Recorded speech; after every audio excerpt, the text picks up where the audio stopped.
Assalamualaikum warahmatullahi wabarakatuh. Selamat pagi anak-anak. Bagaimana kabar kalian hari ini? Semoga kalian semua sehat dan terhindar dari virus dan penyakit. Sudah siapkah kalian untuk menerima pembelajaran IPA hari ini? Baik, sebelum kita mulai pembelajaran hari ini, siapkan dulu buku catatan dan alat tulis kalian ya. Kemudian, catatlah hal-hal penting pada video pembelajaran hari ini. Baiklah, kita mulai pembelajaran hari ini ya.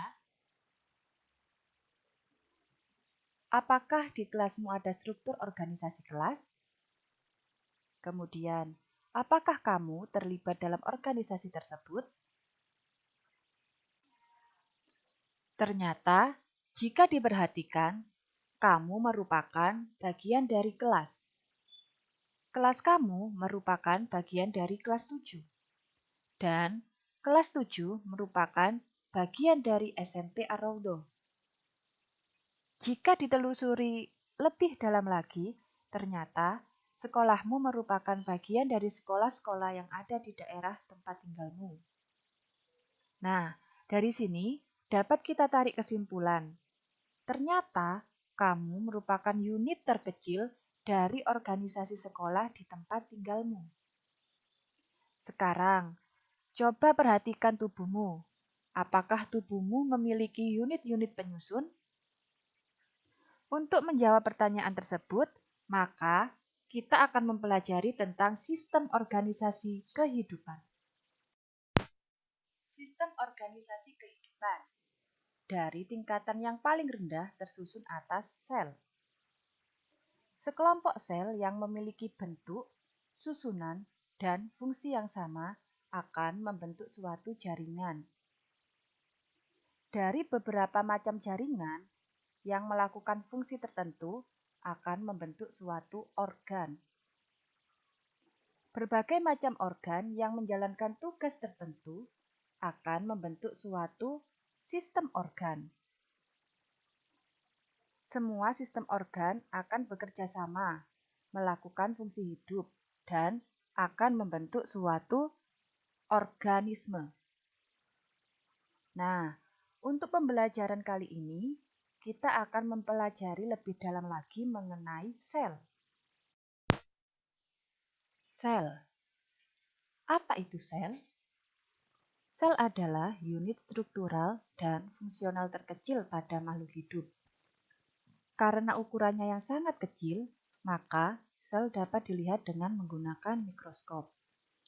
Pada hierarki organisasi kehidupan, sel berada di tingkatan struktural terendah yang masih mampu menjalankan semua fungsi kehidupan. Setiap organisme tersusun atas salah satu dari dua jenis sel yang secara struktural berbeda, yaitu sel prokariotik dan sel eukariotik. Sel prokariotik merupakan sel yang memiliki inti sel, namun inti sel tersebut tidak diselubungi oleh membran inti. Contohnya pada sel bakteri dan ganggang biru. Sedangkan sel eukariotik adalah sel yang memiliki inti sel dan inti sel tersebut diselubungi oleh membran inti. Contohnya pada sel protista, jamur, tumbuhan, dan hewan. Pada dasarnya, baik sel prokariotik maupun sel eukariotik memiliki 3 komponen utama. Apa saja komponen utama tersebut? Yang pertama yaitu membran sel. Membran sel merupakan bagian luar sel yang berfungsi untuk melindungi isi sel. Nah, membran sel ini juga berfungsi untuk mengatur keluar masuknya zat dari sel. Yang kedua yaitu sitoplasma. Sitoplasma merupakan bagian sel berupa cairan kental yang mengisi ruangan antara membran sel dan inti sel. Di dalam sitoplasma terdapat organel-organel sel. Apa itu organel sel?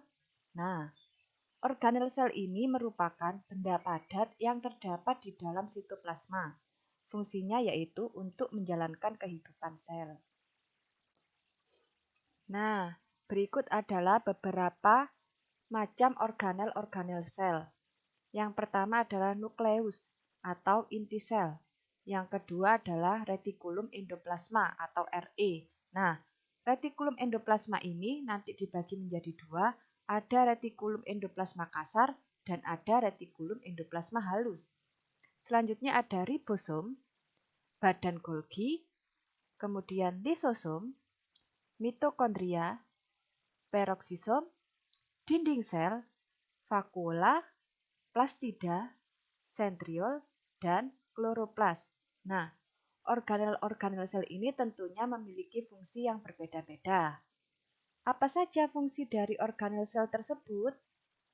Fungsi dari organel sel tersebut bisa kalian baca di LKS kalian pada halaman 5. Nah, sekarang coba kalian amati gambar berikut ini.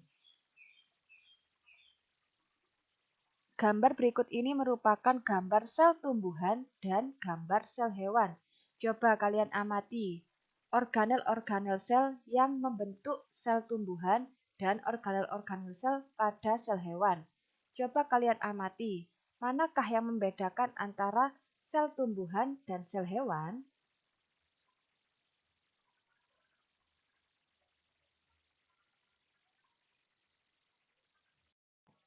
Oke, sekarang kita bahas tentang perbedaan antara sel hewan dan tumbuhan ya. Tadi kan kalian sudah mengamati gambar sel hewan dan sel tumbuhan. Perbedaan apa saja yang kalian temukan? Oke, pada sel hewan itu tidak memiliki dinding sel, kloroplas, dan plastida seperti pada sel tumbuhan.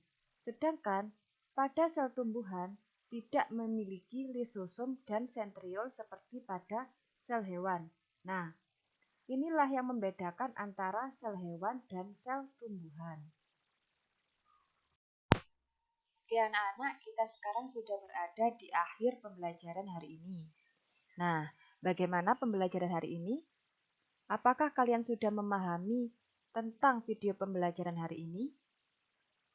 Jika ada tanggapan atau pertanyaan mengenai pembelajaran hari ini, bisa kalian sampaikan dan kalian tuliskan di kolom yang sudah ada di bawah ini ya. Dan jangan lupa ya anak-anak untuk mengerjakan tugas pada pembelajaran hari ini. Saya akhiri pembelajaran hari ini. Wassalamualaikum warahmatullahi wabarakatuh. Sampai bertemu di pembelajaran IPA selanjutnya ya. Terima kasih.